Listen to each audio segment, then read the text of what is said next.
Good morning, good afternoon, and good evening, ladies and gentlemen. How are you all doing today?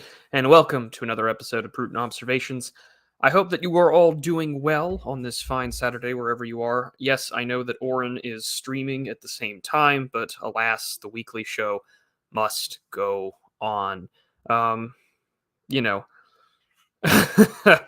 So, well, Charlemagne's right. This is the slot that I've got. But anyways, so things are going well on my end. I'm glad to see that Charlemagne is commenting back on his regular YouTube channel. I'm glad that Susan answered the appeal in kind and things like that. So I'm going to share my screen and we'll get started with today's topic overview / lecture. I never like calling these lectures, but neither here nor there. We're going to get started. And here we go. So as you guys have probably noticed that we have not recently talked about Africa anytime soon. And the last time that we did was primarily on the subjects of hydrohegemony and the impact that the Russian-Ukraine war might have in regards to Ukraine, in regards to grain exports, and the likelihood of what we might see in regards to either climate refugees or just the likelihood of famine happening in the region, considering that most of the United Nations World Food Program goes towards places like Africa, the Middle East, and Southeast Asia. And at the same time, the war has put a significant halt to those exports, even more recently, since the Russians have reneged on a promise in the wake of the Ukrainian attack on the Crimean Bridge. So grain exports coming out from the Black Sea for export is going to come out quite much slower now. So we're probably going to see that resume. But the last time that we talked about Ethiopia was in regards to the Grand Ethiopian Renaissance Dam, also known as the GERD, not to be confused, of course, with the issue of, acid reflux or anything like that. Although many people will probably make that confusion into that issue. However, since really 2020, there has also been a widespread ethnic conflict in the region and in the country that has implications for the larger geopolitical region, not just the Horn of Africa, but also the region's interests in regards to China, Egypt, as well as the United States, and also the African Union, which has been really spearheaded primarily by the South African government at this point as for terms of negotiation. So this is something that we should probably take a look at, and this is by no means going to be the most comprehensive overview. In fact, we're going to spend more time breaking down the factors that led to this conflict than the war itself, which is hopefully coming to an end. But this month, the reason why I thought that this would be important for us to talk about is that there have been negotiations being spearheaded by the African Union, being held in Pretoria, South Africa, and to have an end to this conflict in both regards to ceasefires as well as for humanitarian aid to pour in as well. So this, to me, seems like a very important time for us to dive into this subject matter, because this will play a large role in the future of both African politics in the coming years ahead, but also it allows us to examine some governmental structures as well, things like the issue of ethnic federalism and how much a centralized government can form based on ethnic coalitions. And Ethiopia is a prime example for that examination. So let's get into today's outline, and then we'll get started with the lecture overall. So we're going to talk a little bit about the conflict and its background, the regards to Eritrea and Ethiopia relations, although that actually is going to come down much later in the discussion. Of course, we'll be talking about Prime Minister Abiy Ahmed and the Prosperity Party. We'll talk about the conflict itself, the impact on the greater region, and peace talks, as well as some of the final thoughts as we get to the end of today's lecture. So as I had mentioned early on, that this is going to be a lot more of covering some of the factors and some of the history of Ethiopia's government, and it's sort of more modern constitutional form that's been around since 1995 onwards. Although you can say it really sort of comes into form after the civilianized form of the Derg goes away in 1991. But we'll talk about that in just a minute. So let's get started.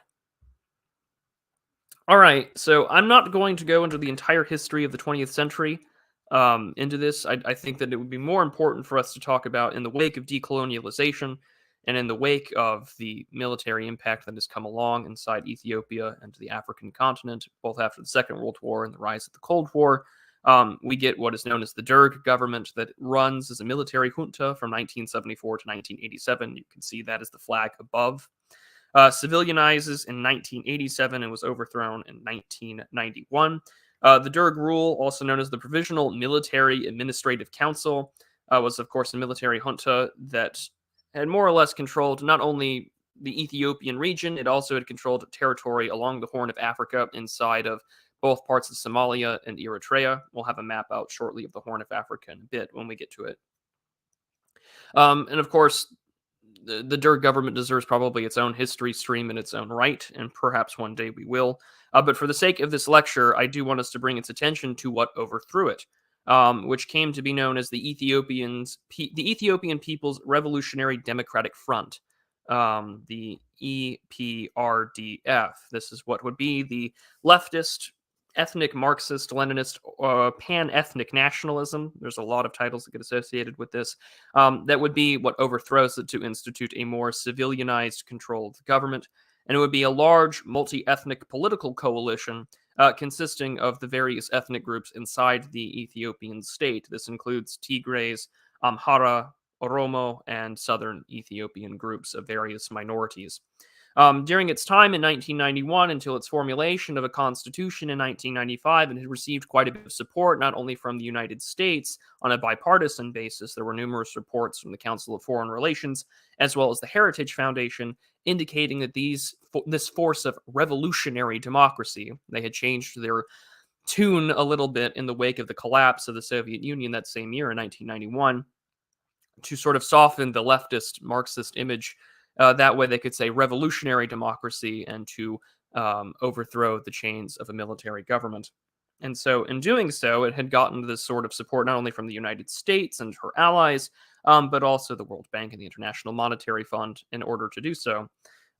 What came out of this front became sort of a leading coalition government that had consisted of a Ethiopian ethnic democracy based upon a federalist system that put high levels of trust and high enumerated powers based upon ethnic organizations, territories, groups, and people that have been historically a part of the Ethiopian region in the Horn of Africa, and alongside trying to get them to govern in coalition and democratic representation in order to have a functioning democratic and modern state in the Horn of Africa.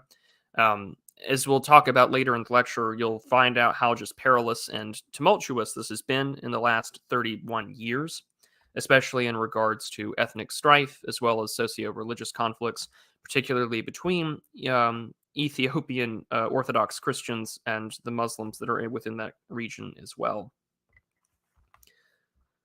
But, of course, this had had quite a bit of time for these political organization to manage and manifest itself. When we talk about the Tigrays, it's important for us to understand, one, where the region is, which I'll bring up a map in a minute, but secondly, its overall percentage of the population. Tigrays constitute an ethnic minority, yet in the time up until 2017, the Tigray ethnic coalition inside the Ethiopian People's Revolutionary Democratic Front had been primarily led by the Tigray ethnic leadership inside this coalition, despite the fact that they are such a minority. However, they do control a very large and important sector within northern Ethiopia, which constitutes not only a large urban area, it's also the fifth most populous portion of the country, but has some of the most productive agricultural sectors. A little reason why they might want to hold on to it, but we'll get to that. However, as you can see, that this coalition had changed once the Oromo Abiy Ahmed, who was aiming for new political leadership, had succeeded and became prime minister in 2018. and he had changed it into this prosperity party.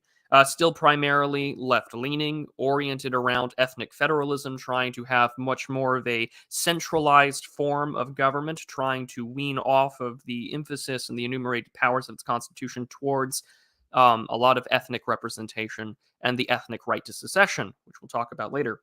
However, when Abiy Ahmed becomes prime minister in 2018, he primarily focuses on creating this new political coalition, and it consists of more or less everyone that was inside the Ethiopian People's Revolutionary Democratic Front, except the Tigray Liberation Front, which has been the primary cause of conflict that we've seen now for the last 2 years. And in doing so, the Tigray Liberation Front, finding itself ousted from its ruling political coalition without power, began to fortify and seize up its own political coalition base inside the Tigray region in northern Ethiopia. And in fact, as we talk about, that recent Atlantic article about, pandemic amnesty, well, the pandemic kind of plays a large role into this, as we'll soon see. So this allows us to sort of talk about the structural issues of the Ethiopian government, and I will load that image in full at front. So, the Tigray conflict itself and the ethnic issues between the Tigrays and the Ethiopian central government are not the only issues that we have to take a look in mind here. Primarily because Ethiopia is a wide mass democracy with various ethnic groups inside the country. So, for instance, prior to this conflict, there was also issues about the Oromo protests in 2014 and 2016. This is in part because this was a concern over territorial expansion and whether or not that the Ethiopian capital city of Addis Ababa was going to expand into the Oromia special zone in April of 2014. This zone specifically is just a more of an ethnic area in order for the Oromos people to exist. And in doing so, it had led to mass deaths where over 500 people were killed during this time. In the midst, of course, of ongoing drought, unfair distribution of wealth, poor political management, and land seizures from the Ethiopian government without compensation nor without a hearing. And in doing so, the issue also exists because the Ethiopian military is primarily represented by the Amhara and Oromo ethnic groups, which makes sense because the Oromo ethnic group inside of Ethiopia, which is a Cushitic people, mainly found within the Horn of Africa, if you wanted to do a little bit of your own time doing genetic history, they are the ethnic majority inside of Ethiopia. And in doing so, of course, this has led to other issues as well. The Tigrays are just one partial example of what we've seen. And this is ongoing in the fact that the Ethiopian government has been dealing with several other issues in their civil conflicts from 2018 to present day. The Tigrays are just one portion of it. The other, of course, is the fact that you've had other ethnic militias that have been fighting with other organizations, primarily in regards to trying to devise and have boundaries established between the appropriate states, especially since the Derg government has fallen. This is primarily along dealing with Eritrea and Somalia. So in 2014, for example, the Ethiopian government had redrawn its boundaries, of course, with regards to the Afar region and Somalia. And in doing so, there had been more ethnic killings between them in border clashes as they tried to expand further into Ethiopian territory. The same issue can exist in other groups, such as the Fano militia, FANO. They're an Amhara militia, which is mainly, of course, to not only deal in response to their own ethnic regards, which is that's with the Kremant people, or more so, likely they are going to be in supporting the Tigray People's Liberation Front. And they have been a part of that, in supporting the Tigrays since this conflict had began in late 2020, and have been the primary areas of concerns from international observers about ethnic massacres and ethnic rape. But I feel like I would be important to remind our listeners that when dealing with African conflicts, especially ethnic conflicts, these things, as dark and as dreary as they may be, are unfortunately quite commonplace. So I'm going to open up that map here because this one is from 2020. And what we'll do is we'll share our tab onto the map itself in full so we can get a closer picture. Let me go pull that up real quick. Perfect. So what we'll do is share screen. Stop screen, first of all, and then we'll share the map here. This one is from 2020, so you guys can sort of get an overall view of what we're dealing with here. And I think that this is a pretty good starting bit for us to talk about the war itself. So let me see if I can zoom in here. Perfect. So on the right, here's just a little bit of what we're dealing with here. To your north, you have Eritrea. To your right, you have Somalia. And then, of course, Saudi Arabia, Yemen, Oman, UAE, Iraq, etc. But here's Ethiopia. It's a fragmented country, as some of the legend here will tell you. Numerous cities with either Christian majorities or Muslim majorities, which you can find throughout. There are four main ethnic groups within the country. The Oromo make up the plurality at 34%. However, the rest are scattered throughout in terms of population, whether it has to deal with Somalis or otherwise. And of course, there are other issues to deal with, such as Somaliland, the issues of dealing with a non existent Somali state, although one technically exists. And then, of course, let me zoom out, but as you'll notice here as well, that the big project of the African Union, originally started by Muammar Gaddafi of all people, is headquartered in the capital city of Ethiopia, Addis Ababa. But this started, of course, in 2020, so this is the earliest parts of the conflict. This was made in December. So as you'll notice here, the Tigrays do make up a majority of their population in this area. You now have refugee camps, Eritrea, and border clashes between the Tigray peoples. This had existed long before the formal resolution of border disputes between the Eritreans and the Ethiopians, which ironically kind of gets settled in 2018, and that plays a role.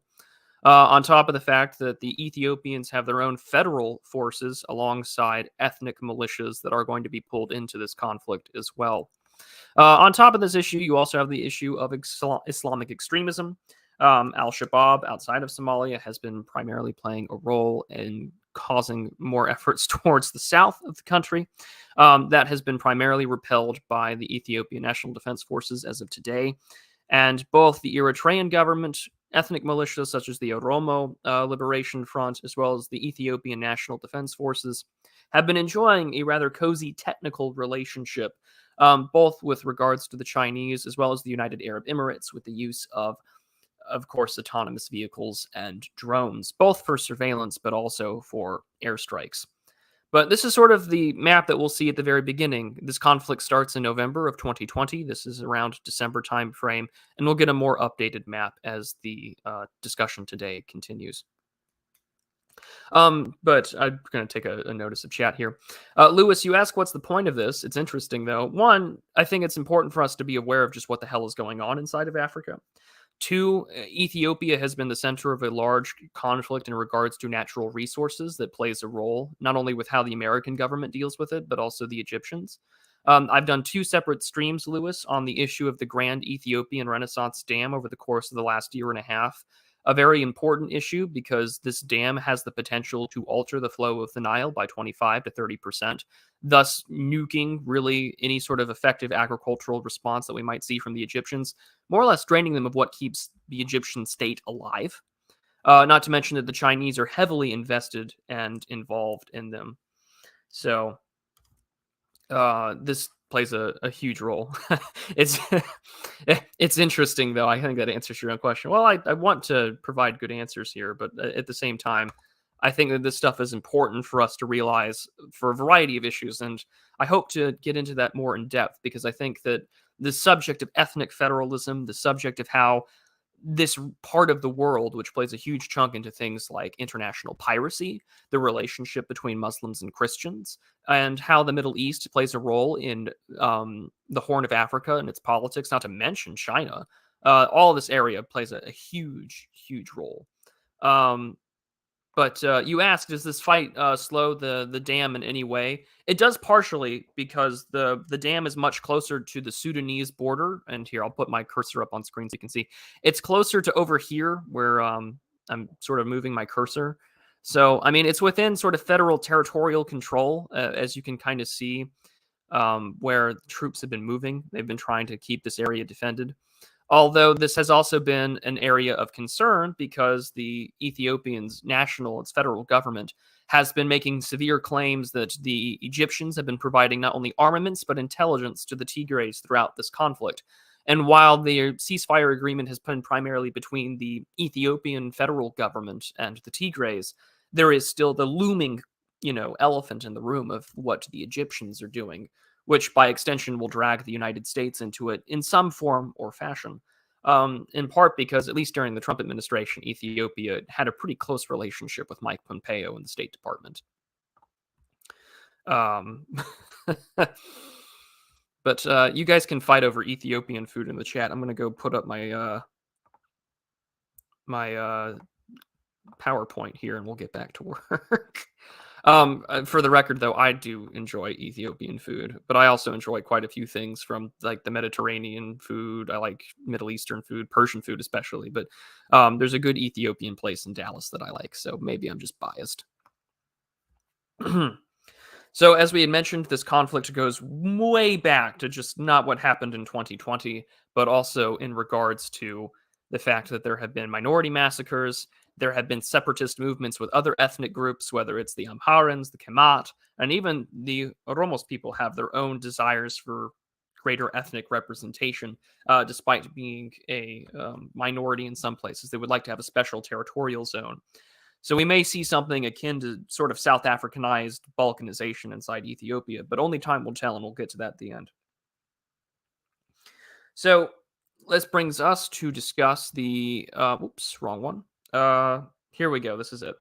So I should probably get to the point about why the war begins, and we should do that by taking a look at three things. Abiy Ahmed's change in the political leadership in which the Tigrays are kicked out, really, of this federal governing coalition. Secondly, during his time as prime minister in 2018, he does two things on the international stage.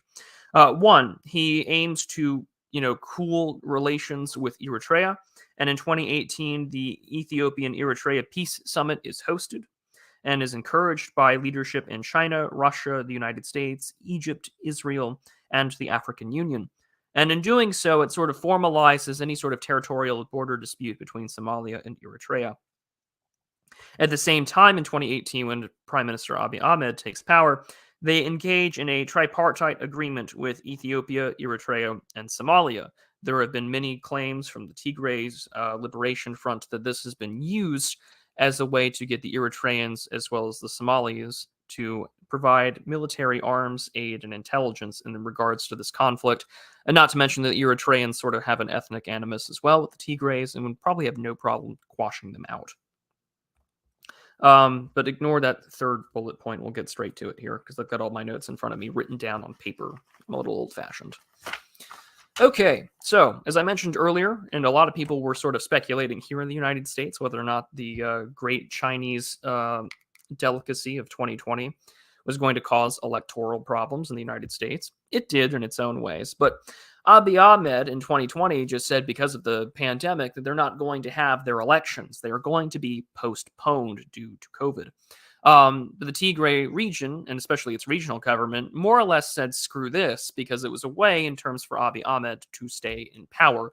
And what a better way to sort of strike back at those that had just gotten against you than to host an election and do so anyways. While other Tigray parties that have been more aligned with the federal government of Ethiopia, this was spearheaded primarily by the Tigray People's Liberation Front and had won an exceeding majority of the votes that were counted. Of course, due to boycotts, I'm sure that the votes might play a role. But over 2.5 million people had voted for the results of the Tigray People's Liberation Front. And in doing so, on November 3rd, 2020, after widespread condemnation and the mobilization of the Ethiopian National Defense Forces, military bases inside of the Tigray region, which includes major cities inside that city, such as Mekelle, all in which, excuse me, are focusing on being the they were attacking in what they claimed to be a preemptive strike in order to respond and attack the federal government from encroaching on the issue of ethnic separatism and secession. Now, of course, I should probably dive in a little bit to the Tigray People's Liberation Front. Like I had mentioned, one of the political coalitions it had led, of course, was the one that ousted the Derg in a 15-year-long conflict, primarily due to its military capability. It had provided most of the men and had provided most of the tactics, strategy, and military leadership to defeat the Derg during that civil war and conflict, which was eventually overthrown in 1991. And in turn, it overthrew sort of this transitional government, which was the People's Democratic Republic of Ethiopia, and that it was part of the government in power until 2018. Following the conflict, of course, the National Election Board of Ethiopia terminated its party's registration and recognition, citing the war itself, but also due to a lack of representation as well. Since the war had started, of course, in 2021, the Ethiopians' People's House of Representatives had labeled it a terrorist organization. So this goes back all the time to, a product of marginalization inside of Ethiopia that goes back to it goes back to the 19th century, but from their time there, they had been a part of other Marxist organizations inside of Ethiopia, but in turn, they primarily represent this specific region of the country. And in doing so, they are mainly focusing themselves in Mekelle, which is one of the most populous cities, and in turn has been it's the second largest city out in Ethiopia outside of the capital, which is Addis Ababa. These are small cities, by the way. I mean, here in the West, we might think of large cities to contain millions and millions of people. I think about that in places like Austin or New York City or San Francisco or Berlin. The capital city of Addis Ababa has a population of about 650,000 people. Actually, no, that's I have that number wrong. 1 second here. Yeah, no, Addis Ababa is much larger than that. They're the largest city. It's around 600,000 is the population of Mekelle. Addis Ababa has a population of about 2.5 million people. But this is the second largest city in the region. And in doing so, that is the reason why you're seeing a large spread ethnic tension, of course, in the country that's been around for centuries. But secondly, this is an area for them to stand out and to represent themselves because the Constitution that was made in 1995 has a particular difficult in terms of interpretation. Why do I find that it's difficult to interpret? Well, for instance, there's a lot of emphasis throughout the Ethiopian constitution that details the need and necessity for ethnic representation, and it is very explicit on the right to secession if they do not feel that they are being represented in the government or that the federal government is encroaching upon their rights as enumerated in the Constitution. However, the constitutional basis for this ongoing conflict is Article 62 of the Constitution, which focuses on what powers the federal government has to defend itself. Primarily, that it allows the federal intervention of any part of the country in order to maintain constitutional order wherever it may be threatened. And in doing so, we kind of come up to where the stakes are. So, this brings us to where we're at today. And of course, this conflict has been going on for 2 years, but let's get started sort of at the beginning here. You've got the Ethiopian military, ethnic militias, and troops from Eritrea, as well as all more or less trying to fight and oust the Tigray People's Liberation Front. Early on in this conflict, which we'll see later, the Tigray had been very close in capturing the capital city of Addis Ababa. Many thousands of people had fled the country. However, the rebels had been pushed back, or as he calls them, rebels. Kind of feels odd to call, to use Civil War language between Federals and rebels, but I will try not to make American Civil War references here. Excuse me. All right, so back to the things that I've got here on stream. So yeah, November 3rd, 2020 had led to the conflict itself.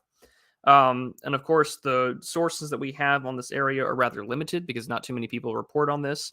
From what Western sources had told us, that dozens were killed and thousands were captured, including one such claim that senior leadership of the Ethiopian National Defense Forces inside of Mekelle and various bases around the Tigray region were invited for negotiations and a dinner party and were then captured as prisoners of war.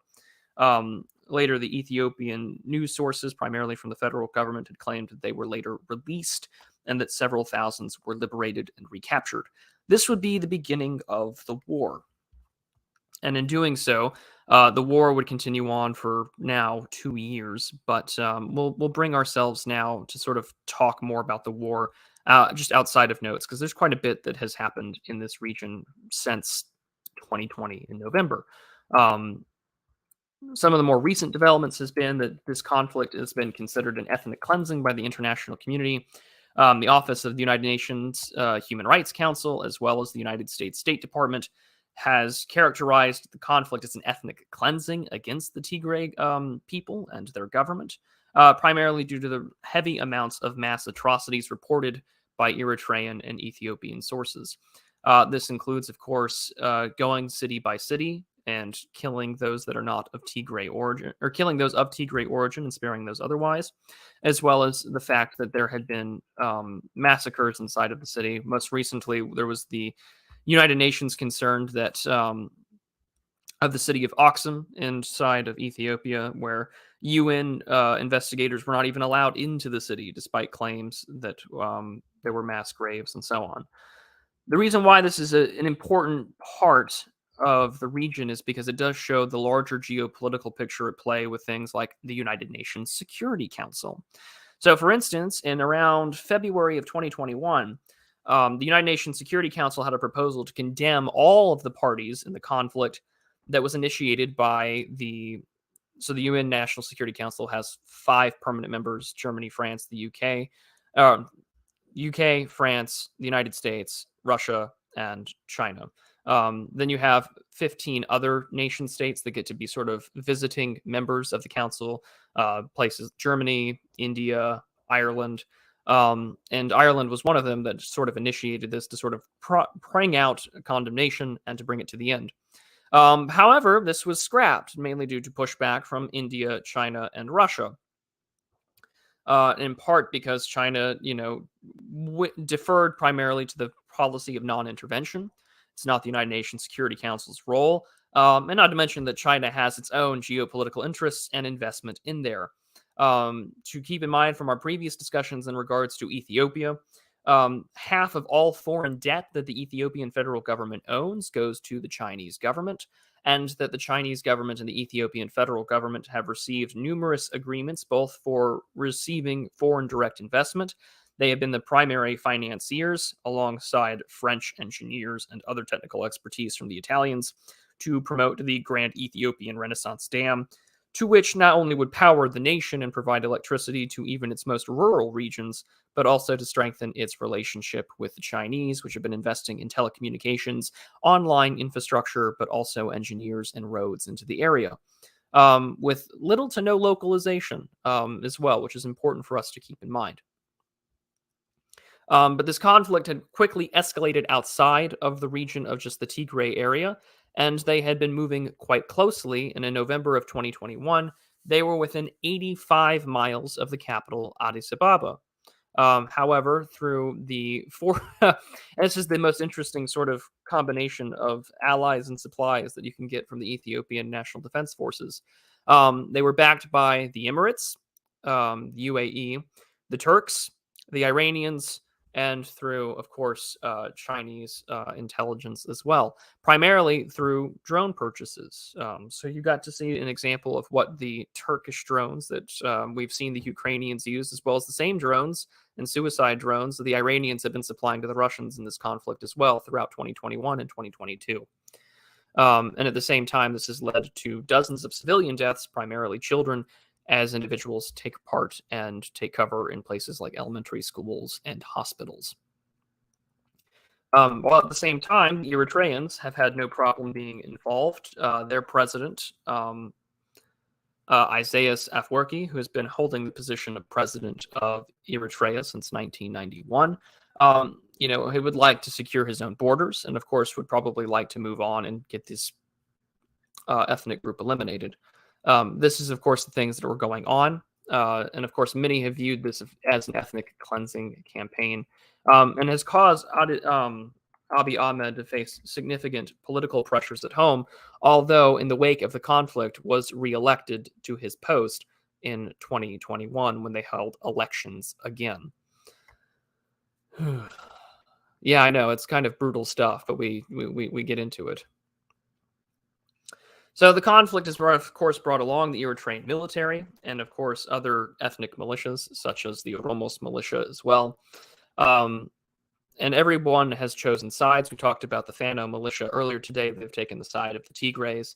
And in turn, they've been going back and forth, engaging in things like sexual assault as a weapon and, of course, ethnic cleansing. We've seen this, of course, in other ethnic conflicts inside of Africa. But the fact that the international community is far more interested in this one and has played a much more active role, either by trying to pressure the African Union to negotiate or China using its political leverage on the United Nations Security Council to make sure that there is no formal intervention besides human rights investigators.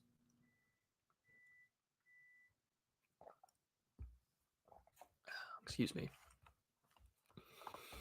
However, in around June of 2021, as this conflict had gotten to a fever pitch, the fighting, of course, continued on in a format that would push the Tigray rebels back within their own region and more or less keep them in there as well, despite the fact that it had come at significant military cost in terms of blood and treasure to the Ethiopian federal government. In July of 2020 or January of 2021, however, the fighting was called on to be lessened, especially in the wake of, you know, keeping the Tigrays more or less within their own region.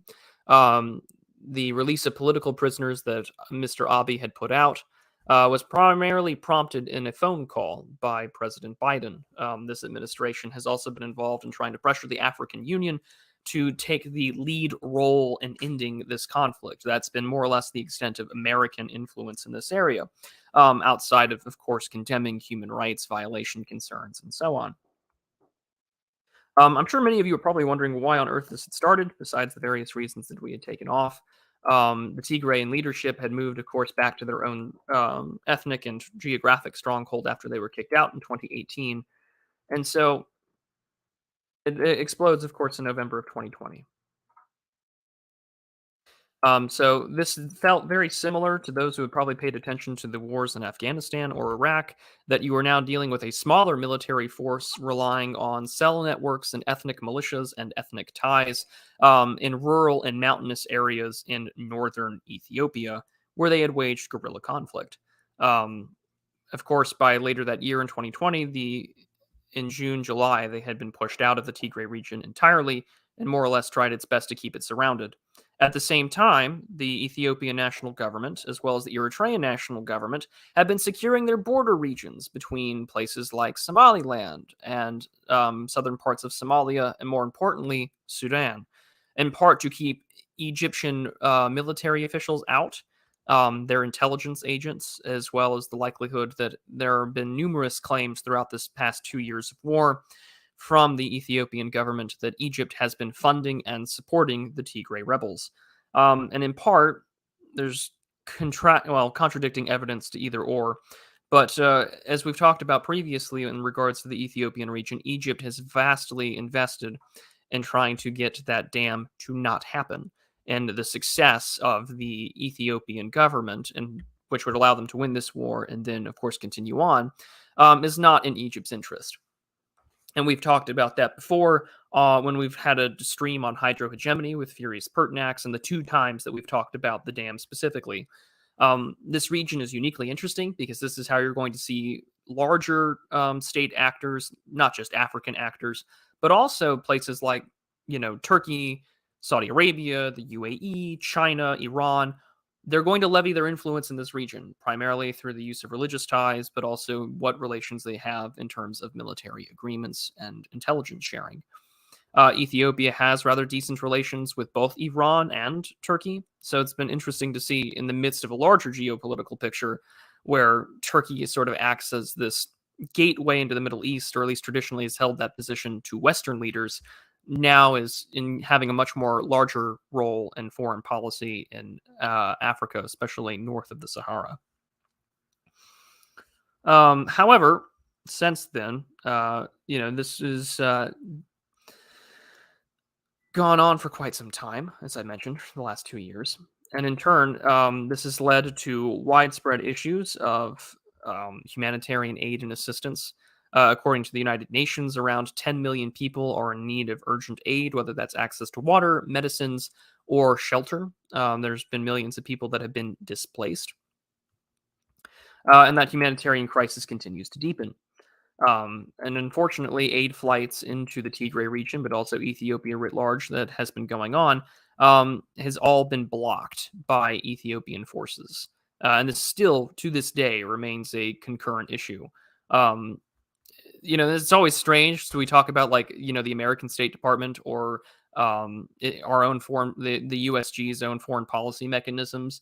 This is not a side that they're actually on in regards to the Ethiopian government. There has been significant lobbying efforts from Ethiopian nationals inside the United States to support the Ethiopian government, but by nature of it being such a heavy sectarian but primarily ethnic conflict, the issue of human rights abuses and the G word, right, genocide, has been the primary issue that the American government has been focused on.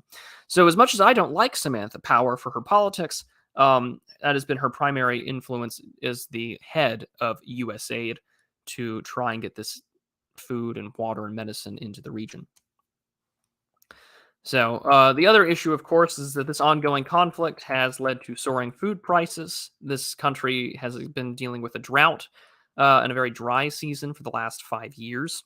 And so now you're dealing with a potential migrant, but also food famine crisis that affects 20 million people within the Horn of Africa. So Somaliland, Somalia, Ethiopia, Eritrea, Djibouti as well. So all of these things play a role into the fact that these could lead to another migrant crisis, which Morgoth's law applies, and there could potentially be millions more heading northward. So keep in mind, however, when we talk about the war itself, that this also affects the status of the Ethiopian national government in terms of the international stage as well, which is why I want to talk about this, because I feel like, while I'm not going to give you the most well-rounded, in-depth, because I'm not there, I think that this is important for us to realize, because the inner, ethnic conflicts inside of Africa do often trickle over into widespread geopolitical concerns. So, Mr. Abiy Ahmed, the Prime Minister of Ethiopia, for example, he's one of the younger leaders. He was seen as sort of this fresh hope, this fresh new face inside of Africa. He's one of the youngest sort of heads of state. And, he was awarded in 2019 the Nobel Peace Prize. But, unfortunately, this is also coupled with the ethnic language that we've seen in other places in the world that may feel a little familiar here in the West, denouncing his ethnic foes, of course, as cancer or weeds that he vows to bury inside a deep, hellish pit. So, however, most recently, earlier this year, in May of 2020, in response to the president, or Prime Minister Abiy Ahmed, wanting to release political prisoners, the same thing had been done from the Tigray Liberation Front. And most recently, through renewed pressures of the African Union and other international leaders, including the United States, negotiations had started in March of this year in order to do so, and which brings us, I think, more so to November, as relations have cooled and the fighting has calmed down just a bit. This brings us, of course, to the subject matter that I wanted to bring up about Eritrea. I didn't know where to put it in this discussion, but I feel like it's also important to talk about this here. As you can see on the image on the right, you have President or Prime Minister Abiy Ahmed. Right next to him on the left is President Isaias of Eritrea. Post-Derg has had a complicated relationship, of course, due to the state of Ethiopia, which is why Prime Minister Abiy Ahmed has been so focused on trying to cool relations and tensions between the two nations. Both of them, of course, deal with their own ethnic tensions inside their own respective territories, but Ethiopia, being the larger, more populous state, sort of has the leverage here. And so that's why in 2018, there was the desire to reduce border clashes, because even prior to Prime Minister Abiy Ahmed leading to this so-called peace summit in 2018, there had been numerous border clashes between the Eritrean forces of its government as well as the Tigray People's Liberation Front throughout 2017, 16, 15, and 14, which has spurred, of course, Prime Minister Abiy Ahmed to normalize relations and have the peace summit and deal with the border issue that had been going on since 1991. Eritrean forces have been involved in this conflict since the beginning, with, of course, widespread reports of looting, aiding the Ethiopian National Defense Forces, ethnic massacres, and so on. There were originally agreements in 2021 to have them out of the country. That way, it would be primarily just an Ethiopian affair and a focus less on intervention. And they were supposed to be out of the country by July of 2021, but have still been primarily involved in providing humanitarian aid, armaments, defense outposts, reconnaissance, intelligence, even to this day. But this relationship, of course, plays a vital role because the ethnic tensions inside Ethiopia, of course, had brought Eritrea to be vastly interested in this, which is why that 2018 tripartite agreement also plays a large role for the Tigrayan population inside Ethiopia to claim that this is a coordinated effort for ethnic cleansing of their people. But however, this sense has been spurred on since September of this year, which had led to final negotiations being fleshed out after numerous talks of just earlier this month, last week. The African Union, which, like I mentioned earlier, is headquartered in Addis Ababa in Ethiopia, has held talks and negotiations in Pretoria, South Africa. The Ethiopian National Security Advisor, Redwan Hussein, has been the key diplomat for the Ahmed government. As you can see, he's there on the right, passing over documentation to the Tigray delegate, Mr. Reda, about how to lead to a ceasefire and potential cessation of all hostilities and bring about an end to the war. Now, this was signed just in November of this year. So this is relatively fresh stuff from just the 4th, so just last week. But we'll get to the key points of sort of this agreement here. It's meant to be a permanent cessation of hostilities after talks were mediated by the African Union. This is where South Africa has been flexing its geopolitical clout in the region as sort of to be one of the larger heads in regards to African leadership. Both sides agree, of course, to end all forms of hostilities, according to Reuters, including acts of violence, sabotage, airstrikes, hostile propaganda, rhetoric, and hate speech. They agree to not collude with any external force hostile to any party, which includes foreign militaries. Federal authority will be restored in Tigray, including control of federal institutions, including universities and military outposts.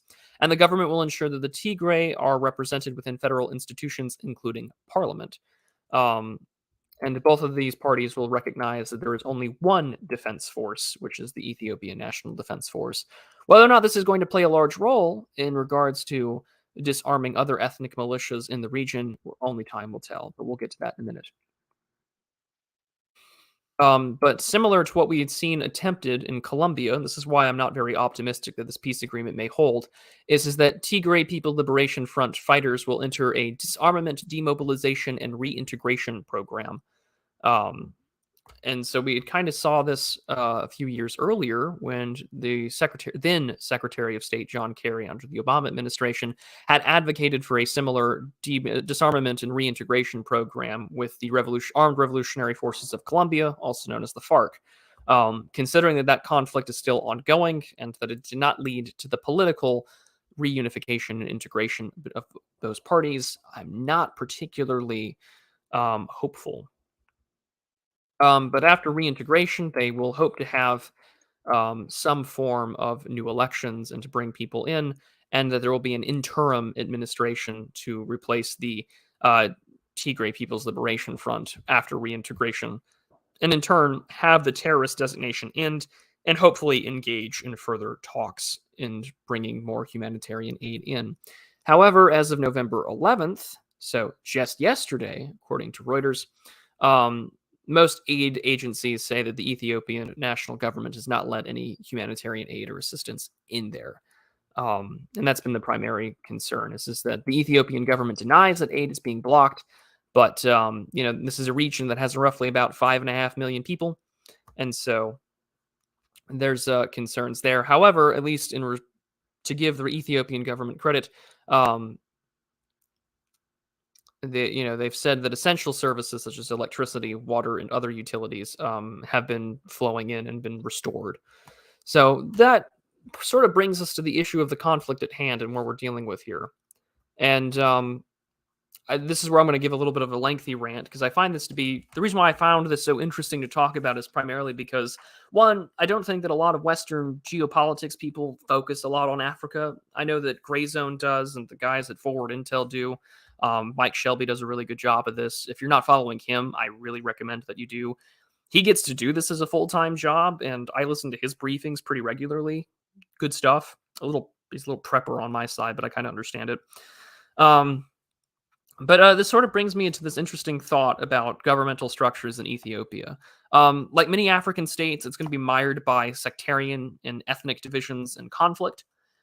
Its constitution is worth studying, I think, in a lot of regards to understand how ethnic representation and separatism works inside of African states. But this sort of brings me to the question about, well, how likely is this to succeed? I mentioned it just now about that reintegration program. I think that we sort of have an analogous structure in other places in regards to terrorist organizations, or that are listed as terrorist organizations being reintegrated.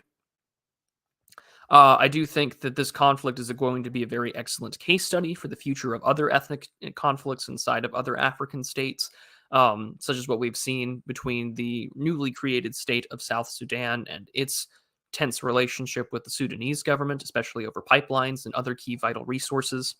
But the other issue I think that also comes to mind is that the same one that both left-wing and right-wing people have been asking all the time. This is that how do you make things manage inside the borders that currently exist after colonialism? I mean, big reason why the African Union was pressed by Muammar Gaddafi was to have a geopolitical bloc in its own representation, the international community, but also to settle disputes internally without international authorities peering in. For once, we're kind of seeing that work. Not to say that there hasn't been international pressures. I mean, President Biden did call Prime Minister Abiy Ahmed early into his administration after the release of political prisoners. But it does illustrate, I think, where things might be going in Africa. And with it still being one, I think Africa and South America are going to be some of the two largest places of political influence and investment from nations like the United States and China in the future. We talked about Chinese investment in South America last year. We covered it also on Radical Liberation's channel if you're interested. And I think that those are going to be very important things for us to keep track of. This is how larger national powers such as China, the European Union, Turkey, Iran, Russia, the United States interact with these growing areas. Ethiopia's population has been growing consistently for the last 25 years. I don't expect that to slow down pending famine. That might change, but that's the thing to keep in mind. Tigray agriculture, of course, has been another area of important influence, in part because they mainly grow subsistence crops on rain-fed lands, but also they rely heavily on irrigation from narrow rivers and the things that are there. But farming, of course, has been one of the most primary exports that the Tigray region of Ethiopia has. Crop cultivation started there, about 3,500 years ago. And of course, the targeted aspects of the military has led to thousands of hectares of farmland being destroyed during this conflict, especially in the height of the war in June of 2021. And so this was studied to show that, a lot of the stretches of land that was traditionally being farmed on, both not just in the Tigray region, but surrounding it, had been reduced that way to avoid conflict. So crop output had been decreased on top of a growing famine, which brings us, of course, to the question of millions of people being affected by the war in Ukraine. If you're not farming your own stuff, if you only have subsistence farming and not much else for export or to feed your country, you're going to be reliant on others. And so the bread baskets of the world, such as the United States and the World Food Program suppliers such as Russia and Ukraine, which make up a large chunk of it, demonstrate to me how small conflicts like here can blow up into large international incidents when compounded by second-order effects of ongoing wars.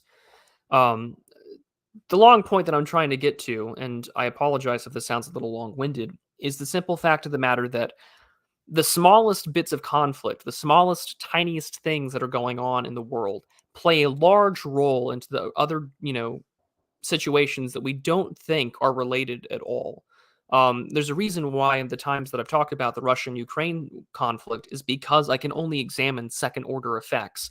I can examine, how is this affecting supply chains? How is this affecting semiconductor manufacturing? How is this affecting the global output of grain? How are international sanctions going to affect countries like Ethiopia, which have been engaging in a bloody 2-year civil war, which has been mired by ethnic conflict, massacre, and strife for the last, 20 years, to be honest with you, while at the same time, watching their own infrastructure for farming, tillage, and agriculture be destroyed in the midst of this conflict, while now asking for international aid and assistance in a time of what looks like to be in the coming year. Not only just a very cold winter, but also the fact that we don't know how much grain and other agricultural foodstuffs are going to be available for the rest of the world in international aid. And so that's where we're really going to see things get tense. And so, I know that other people had asked at the very beginning, why are we covering this conflict? Why are we covering this, what seems to be an inter-ethnic conflict inside of Ethiopia? It's because these things have the likelihood to compound already existing international problems and geopolitical events that may affect people like you and I in the West, or to most of my international audience, it could be really anywhere. And so, in the same way, right, when we talk about Ukraine, the semiconductor manufacturing and then the ongoing issue of Taiwan led to the United States having its CHIPS Act passed, which has more or less done a pretty good number in on Chinese semiconductor manufacturing and American workers in that region, which sort of sets the stakes over some of the most important technological resources for advanced militaries and national security concerns. All those things can affect people like you and I who want to buy computers, graphics cards, etc., on top of the fact that our supply chains are as fragile as they are. And those are the things that I wanted to keep in mind. As for the rest of the points that I have here on screen, this does sort of highlight the difficulties of ethnic federalism. How much representation can you allow, and how can you effectively keep the peace without it seemingly acting like you have your own ethnic biases in mind?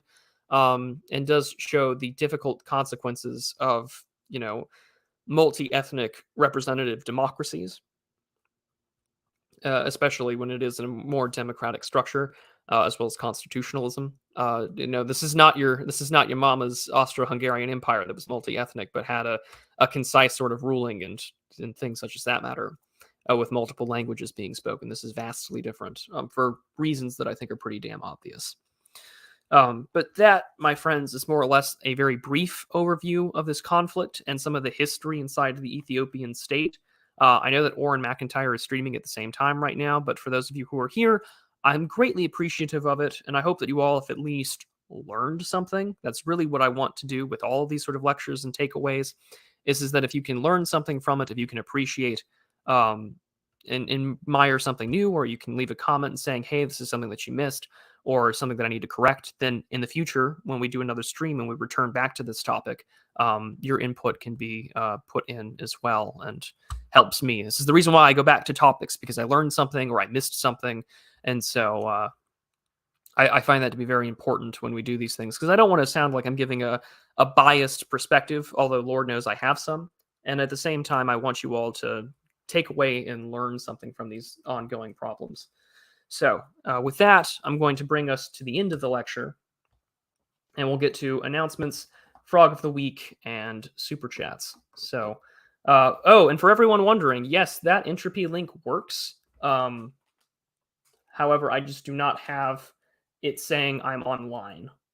So that will be something I will need to fix in the future, but it's there. Just wanted to say.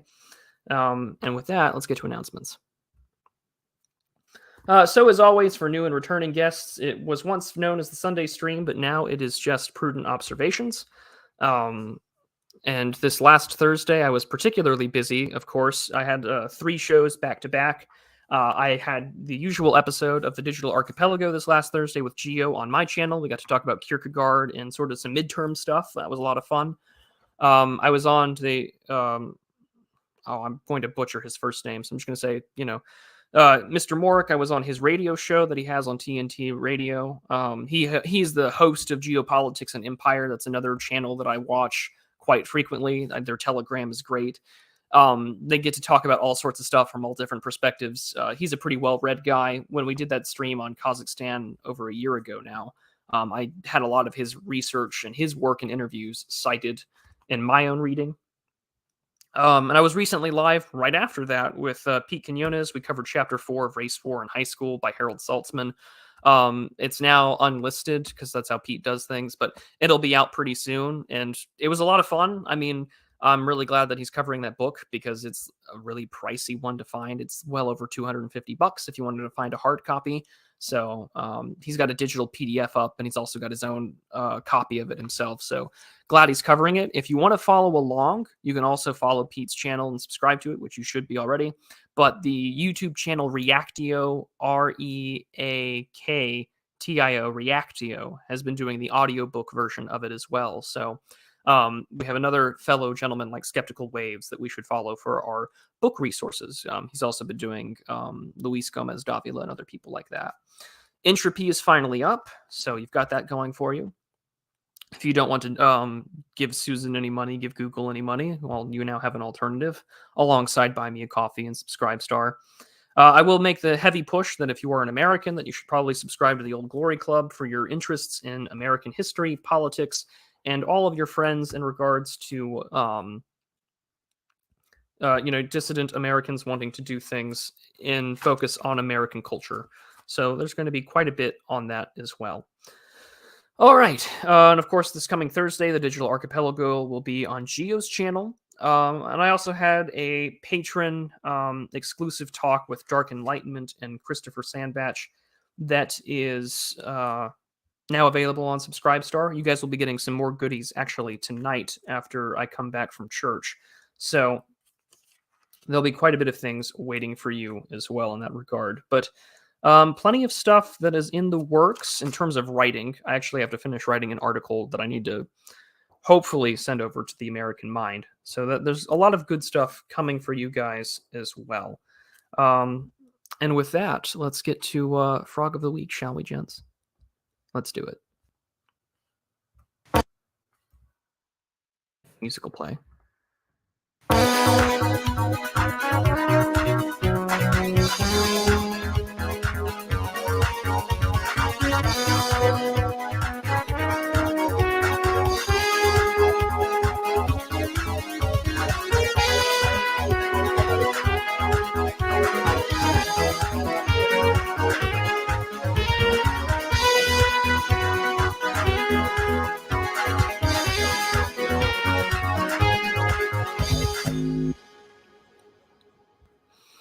All right. Well, in the spirit of talking about things going on in Africa, this week's frog of the week is the Clark's banana frog, known for a creak and a very clicking mating call, primarily in the spring.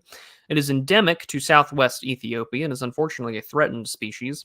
As you can tell, it's got quite the large vocal sac on its body, right underneath the throat of itself, and typically can be demarcated by very bright brown stripes on the side that bring up itself in through the eyes into the snout. And in doing so, they usually will breed in marshes or emerging vegetation where there is sort of shallow temporary water during their mating season. And they can be found mainly in forested areas or the edge of forests where there are deciduous trees, just by the nature of how the forests inside of southwest Ethiopia are.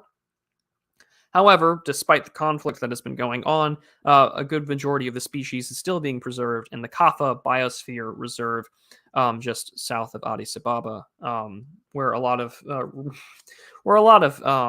nature reserves and things like that have been doing their best to preserve endangered and endemic species into the area. So that, of course, is this week's Frog of the Week. Whenever we have dry or dour subjects or anything going on Prudent Observations, my friends, do not worry. It'll always end with a happy, cheerful Frog of the Week. But with that, I'm going to catch up with any sort of super chats or anything like that. I don't know if any have been sent. If not, no worries. But I would like to thank our top tier patrons who donate $20 or more, or $20 a month or more on subscribestar.com/the Prudentialist. Fearless Leader, Raging Mandrill, user 4A5B5DB5, Cowering Bugman, Winston Fujimori, Preservatism, Focron, Consumer, Hunger, and Voluble Ox. You guys really help the channel keep going. And there are plenty of other opportunities for you to support as well, whether it's buying me a coffee, channel memberships to see some of the few things that I have paywalled, and of course, merchandise over at teespring.com, which you can find below at mrprude'swares.com. So I'm going to go refresh Entropy real quick, and then we'll get started. I apologize that my voice has been a little crappy as of today. I've been a little bit under the weather today, so here's what I'll do. We'll make the frog visible. There you go. So yeah, here we go. I'm going to, let's just check Entropy first, and then I'll just scroll up through chat here. All right, cool. So we have, let's see here.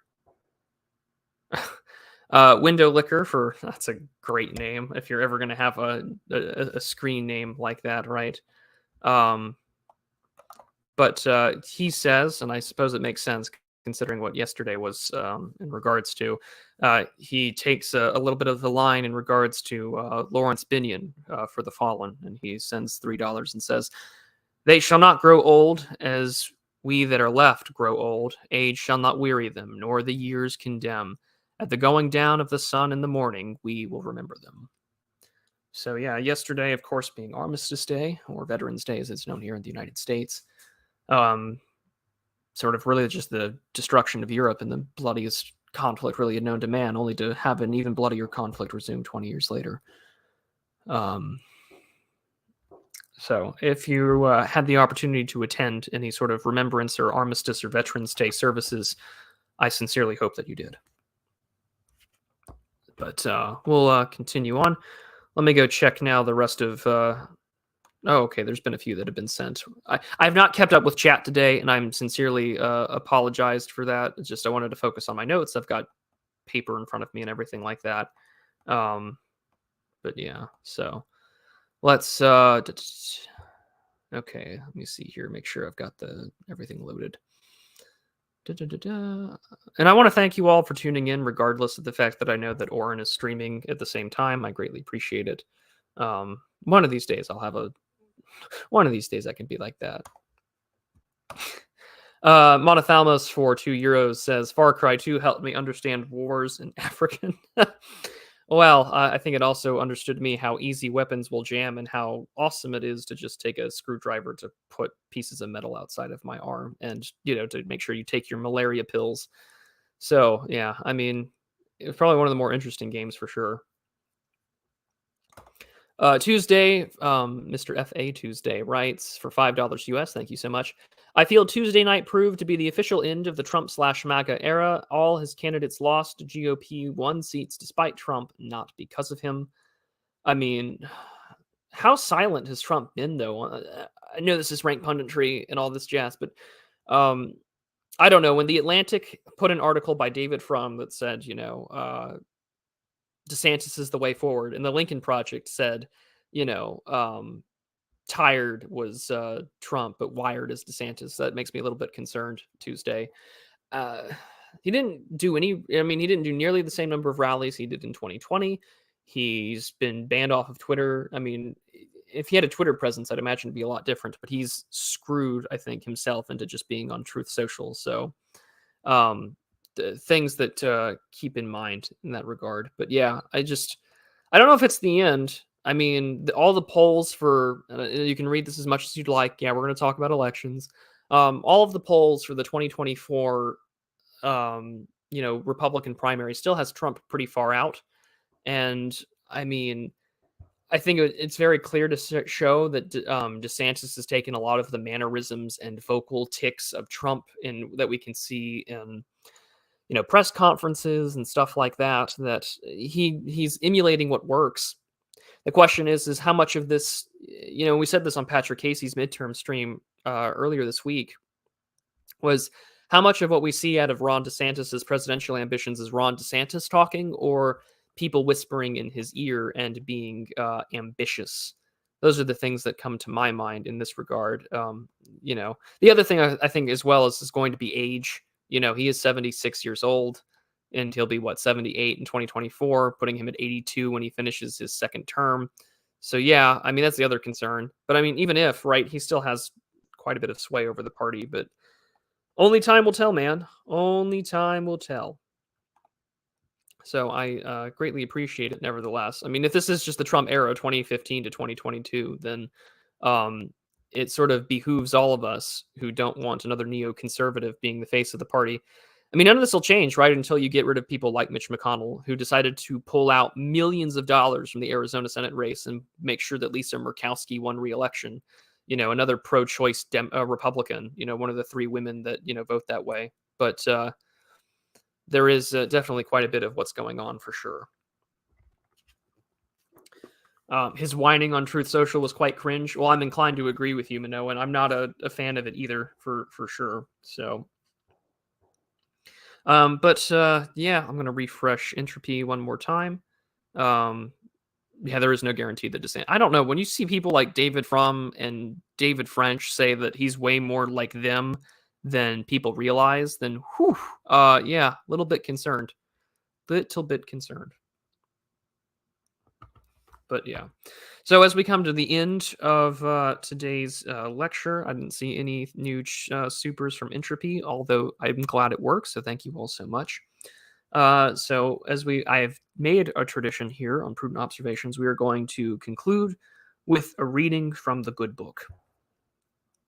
This time will be a section from Proverbs, chapter 6. And we'll just read a little bit from that as we come to a close here. So, Proverbs starting at 6:1. My son, if you assume the debt of your friend, you will deliver your hand to an enemy. For a man's own lips become a strong snare to him, and he is conquered by the utterances of his own mouth.